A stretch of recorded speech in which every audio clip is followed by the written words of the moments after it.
Dear students, welcome to kids measures. आज की इस वीडियो में लेके आया हूं आईबीपीएस आरआरबी की तरफ से बम्पर वैकेंसीज आई हैं। रीजनल रूरल बैंक्स के अंदर जो है वो भर भर के वैकेंसीज आई हैं और मैं आपको बता दूं कि सबसे पहली वैकेंसी यहां पे है, that is multipurpose office assistant, जिसको हम क्लरिकल पोस्ट भी बोलते हैं। टोटल वैकेंसीज हैं 13,217। 13,000 से ज्यादा वैकेंसीज है गाइस। तो गोल्डन क्या डायमंड अपॉर्चुनिटी है आपके लिए। जो स्टूडेंट्स भी ग्रेजुएशन के बाद जॉब के लिए सर्च कर रहे हैं, तो मैं उनको बता दूं कि आपके लिए जो है वो बहुत ही बेहतरीन मौका है कि अगर आप ऑफिस असिस्टेंट मतलब क्लरिकल की पोस्ट पे जाना चाहते हैं, तो यस, आपके लिए बहुत ही एक अच्छी अपॉर्चुनिटी है।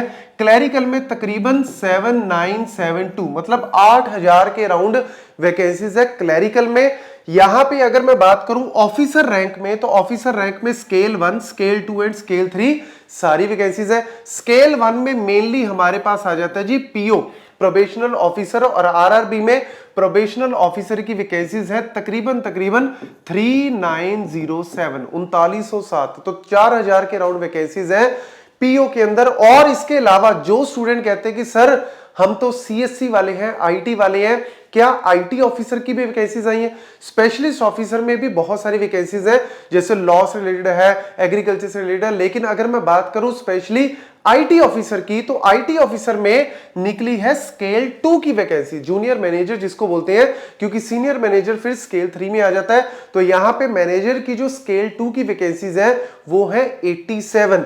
बस ये है कि यहां पे इसके लिए आपको चाहिए होता है 2 साल का एक्सपीरियंस, लेकिन पीओ के लिए कोई एक्सपीरियंस नहीं है और क्लरिकल के लिए कोई एक्सपीरियंस नहीं है। तो अगर आप एलिजिबल है तो आप अप्लाई कर सकते हैं, अदरवाइज ये वीडियो ज्यादा से ज्यादा शेयर कर सकते हैं ताकि मैक्सिमम स्टूडेंट जो है वो, क्योंकि बहुत ज्यादा अनएम्प्लॉयमेंट जो है वो बढ़ चुका है और आपको पता है कि कॉर्पोरेट सेक्टर में, आईटी सेक्टर में बहुत ज्यादा ले ऑफ्स हो रहे हैं और बहुत ज्यादा प्रॉब्लम्स वहां पे भी आ रही हैं। तो कहीं ना कहीं अगर आप एक सेफ फ्यूचर अपना देख रहे हो तो यहां पे आप अप्लाई कर सकते हो, क्योंकि बंपर वैकेंसीज यहां पे निकल के आई हैं। और इवन आप इस नोटिफिकेशन को जब आप चेक करोगे, आप आईबीपीएस आरआरबी जब आप डालोगे तो वहां पे पूरी नोटिफिकेशन आ जाएगी। तो आप स्टेट वाइज चेक भी कर सकते हो कि आपकी स्टेट में किसके अंदर क्या वैकेंसीज है, उसके अकॉर्डिंग आप इसको फिल भी कर सकते हो। तो यहां पे मैं आपको पूरा का पूरा एलिजिबिलिटी वगैरह सारी चीजें बता देता हूं। पहले इंपॉर्टेंट डेट्स देख लो। इंपॉर्टेंट डेट्स की अगर मैं बात करूं तो ऑनलाइन रजिस्ट्रेशन जो है वो ऑलरेडी स्टार्ट हो चुका है जी।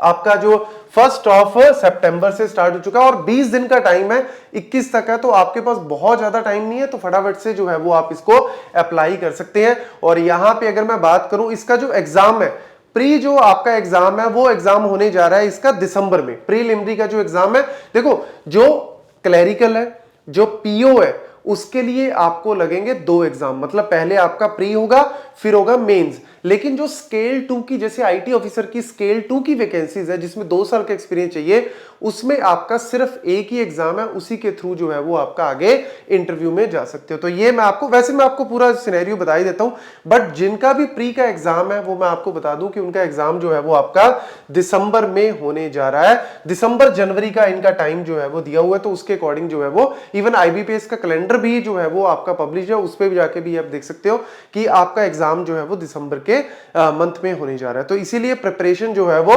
फटाफट से स्टार्ट करनी पड़ेगी।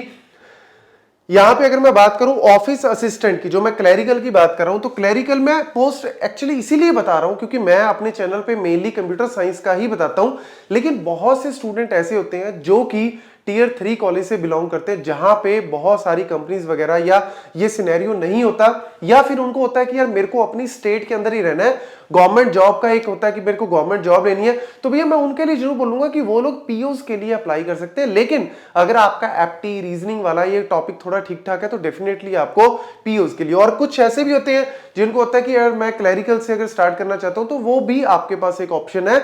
बट यहां पे वही है कि पे स्केल का फर्क रहता है, क्योंकि यहां पे स्केल जो है वो 60-70 से जो है वो स्टार्ट होता है, यहां पे 35 to 40 के राउंड जो है वो इनिशियल रहता है। तो ऑब्वियसली क्लरिकल और ऑफिसर रैंक में फर्क तो होगा ही, लेकिन फिर भी अगर मैं बात करूं यहाँ पे ऑफिस असिस्टेंट मल्टीपर्पज जो आपका क्लरिकल है, उसमें bachelor degree in any discipline, ठीक है, proficiency in the local language जो आपका जो है वो, क्योंकि आरआरबी के रीजनल रूरल बैंक है, तो आप स्टेट वाइज जो है वो चेक करोगे, उसके अकॉर्डिंग ही आप इसको फिल करो। और बेसिक नॉलेज आपको कंप्यूटर की होनी चाहिए, वर्किंग नॉलेज होनी चाहिए, कोई एक्सपीरियंस यहाँ पे नहीं मांगा हुआ। देन ऑफिसर स्केल 1 जो असिस्टेंट मैनेजर है, जो कि आपका यहां पे पीओ वाली जो पोस्ट है, तो पीओ वाली पोस्ट में भी बैचलर डिग्री फ्रॉम एनी जो है वो आपका डिसिप्लिन, लेकिन इन्होंने बोला हुआ है कि अगर एग्रीकल्चर, हॉर्टिकल्चर, इवन आपका वेटरनरी या एग्रीकल्चर इंजीनियरिंग या फिर आईटी, अगर इनसे थोड़ा है तो कहीं ना कहीं आपको प्रेफरेंस जो है वो मिल सकती है। वैसे आप इसके लिए भी अप्लाई कर सकते हैं। तो यहां पे भी कोई एक्सपीरियंस नहीं मांगा, बट मेनली जो है वो वही कंप्यूटर की बेसिक नॉलेज जो है और लोकल लैंग्वेज जो है, क्योंकि ऑब्वियसली आप लोग जो है वो रूरल एरिया में जाके जॉब करोगे तो लोकल लैंग्वेज का वहां पे जो है वो कल को प्रॉब्लम आ सकती है, तो इसीलिए आपको पहले से ही उसके अकॉर्डिंग ही फिल करना है।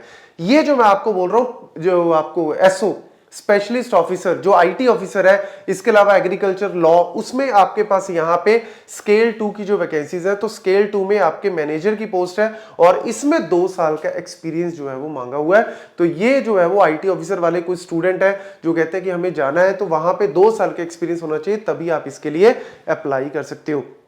और इसके अलावा जो है वो आपके पास इंफॉर्मेशन टेक्नोलॉजी, यहां पे इंफॉर्मेशन टेक्नोलॉजी की एक बार मैं आपको दिखा देता हूं। ये वाली जो है ना स्केल 2 वाली जो 2 साल का एक्सपीरियंस है, इसमें एक्चुअल में मांगा हुआ है ये वाले जो एग्रीकल्चर वाली है, लेकिन जो आईटी वाले इंफॉर्मेशन टेक्नोलॉजी उसमें सिर्फ 1 ईयर का ही एक्सपीरियंस है। यस सॉरी, ये चेंज कर लेना, ये 2 साल वाला जो एग्रीकल्चर लॉ सीए उसमें है। जो आपका आईटी ऑफिसर है, ये नोट कर लो, जो ऑफिसर स्केल 2 है आईटी ऑफिसर वाला स्पेशलिस्ट में, उसमें जो कंप्यूटर साइंस वाले अप्लाई कर सकते हैं, इलेक्ट्रॉनिक्स वाले अप्लाई कर सकते हैं, आईटी वाले अप्लाई कर सकते हैं।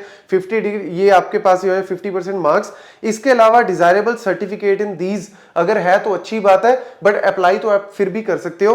1 ईयर का यहाँ पे एक्सपीरियंस मांगा हो, तो 1 साल का एक्सपीरियंस अगर आप है तो डेफिनेटली आप सीधा स्केल 2 के लिए सीधा जा सकते हो, और उसके बाद 3 साल के बाद आप स्केल 3 ऑफिसर जो है वो बन जाओगे सीनियर मैनेजर की पोस्ट में। और यहाँ पे ये सारे पॉइंट्स आप अपने अकॉर्डिंग जो है वो चेक कर लेना, जहां पे भी आपको लगता है कि आपको अप्लाई करना चाहिए उसके अकॉर्डिंग आप अप्लाई कर सकते हो। और जो ऑफिसर स्केल 3 है, स्केल 3 में तो 5 इयर्स का एक्सपीरियंस है, तो वो मैं यहाँ पे ज्यादा डिटेल में नहीं बताऊंगा, बट मेन आपको मैंने सारे पॉइंट्स बता दिए कि भैया किसमें क्या जो है वो रिक्वायरमेंट है और उसके लिए आपको अप्लाई करना है या नहीं करना। देन ऑफिसर स्केल 1 2 3 उसमें जो है वो 175 फॉर द कैटेगरी, 850 जो है वो अदर्स के लिए, और जो आपका मल्टीपर्पज है क्लैरिकल उसमें भी 175 और 850 जो है वो अदर्स के लिए। ये इस तरीके से आपकी एप्लीकेशन फीस है। अब अगर मैं बात करूं यहाँ पे प्रीलिमिनरी एग्जाम की, तो सबसे पहले ये थोड़ा सा ध्यान से देखना क्योंकि इसमें थोड़ी सी कंफ्यूजन हो सकती है स्टूडेंट्स को। सबसे पहले मैं बात कर रहा हूं यहाँ पे किसकी, जो आपकी क्लैरिकल की पोस्ट है। तो क्लैरिकल में मैंने क्या बोला, सबसे पहले क्या होगा उसमें प्री होगा, सबसे पहले क्या होगा उसमें प्री होगा दिसंबर में। प्री में आपके पास 2 चीजें हैं, रीजनिंग और न्यूमेरिकल एबिलिटी, ठीक है, रीजनिंग और मैथमेटिक्स वाला। यहां पे नंबर ऑफ क्वेश्चन 40 मार्क्स जो है वो 80। अब यहां पे टाइम जो है वो सिर्फ 45 मिनट है। इसमें स्पीड बहुत ज्यादा मैटर करती है। क्यों?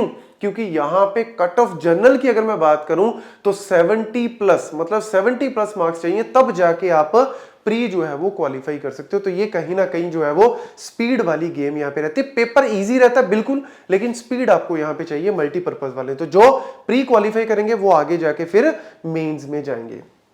देन अगर मैं बात करूं यहाँ पे ऑफिसर स्केल 1 जो आपका पीओ है, उसमें भी सेम दिसंबर में आपका एग्जाम होगा, रीजनिंग और यहाँ पे क्वांटिटेटिव एप्टीट्यूड है, और यहाँ पे वही सेम 80 और 45 मिनट। यहाँ पे भी आपको मिनिमम कट ऑफ एक तो सेक्शन वाइज भी होनी चाहिए और ओवरऑल भी होनी चाहिए, तो दोनों जो है वो आपका जो है वो क्वालिफाई होना चाहिए। उसके बाद फिर मेंस का एग्जाम होगा। तो यानी जिन्होंने क्लैरिकल प्री क्लियर कर लिया या पीओ का प्री क्लियर कर लिया, उसके बाद फिर आपका जो है वो जो क्लैरिकल वाला है उनका जो है वो मेंस का एग्जाम होगा। और मेंस के एग्जाम में यहाँ पे देख लो, मेंस के एग्जाम में फिर आपके पास रीजनिंग, कंप्यूटर की नॉलेज, जनरल अवेयरनेस, इंग्लिश और हिंदी में से एक लैंग्वेज, अगर आपकी इंग्लिश अच्छी है तो इंग्लिश, अदरवाइज हिंदी तो हिंदी, इन दोनों में से कोई एक जो है वो चूज करके इस तरीके से 200 नंबर ऑफ क्वेश्चन है, मैक्सिमम मार्क्स 200 और 120 मिनट। गेम यहाँ पे भी स्पीड की है, लेकिन यहाँ पे थोड़ा लेवल जो है वो अप हो जाएगा। नेगेटिव मार्किंग भी है 1/4, तो उसके अकॉर्डिंग आपको जो है वो तुक्के नहीं मारने।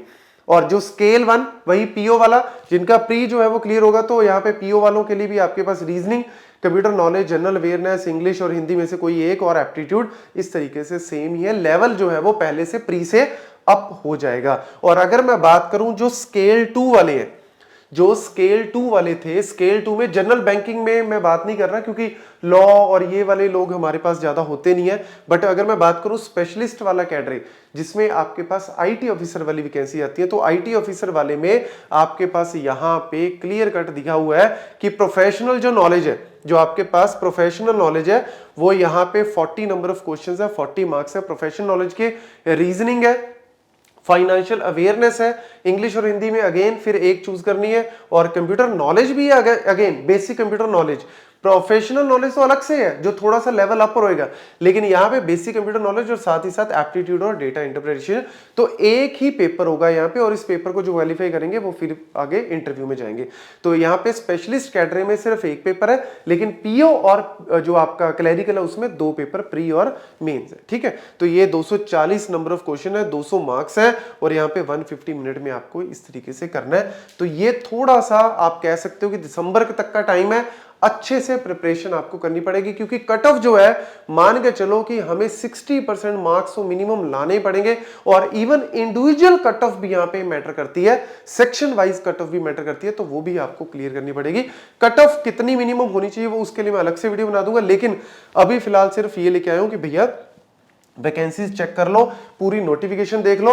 मैं आपके लिए सिर्फ कुछ पेजेस लेके आया हूं मेन। यहाँ पे देखो, जैसे आपकी अगर मैं बात करूं ऑफिस असिस्टेंट जो आपकी क्लैरिकल की पोस्ट थी, उसमें इस तरीके से पूरा स्टेट वाइज दे रखा है कितनी टोटल नंबर ऑफ पोस्ट है, तो आप अपने हिसाब से डिसाइड कर सकते हो। ऐसे ही इसमें आपका पीओ का भी है, ऐसे ही इसमें आपका आईटी ऑफिसर का भी है। तो according to the state, according to your availability, according to your eligibility, आप सारी चीजों को चेक करके इसको फटाफट से अप्लाई करो। लेकिन अप्लाई तभी करो जब आपका पूरा मन हो कि यस मुझे इस चीज में जाना है और मुझे अच्छे से प्रिपरेशन करनी है, तभी आपको जो है वो जाना चाहिए। और आईटी ऑफिसर वालों के लिए अगेन लास्ट में बोल दूं, 1 साल का एक्सपीरियंस है, तो अगर है तो डेफिनेटली आप इसके लिए अप्लाई करो। Thank you.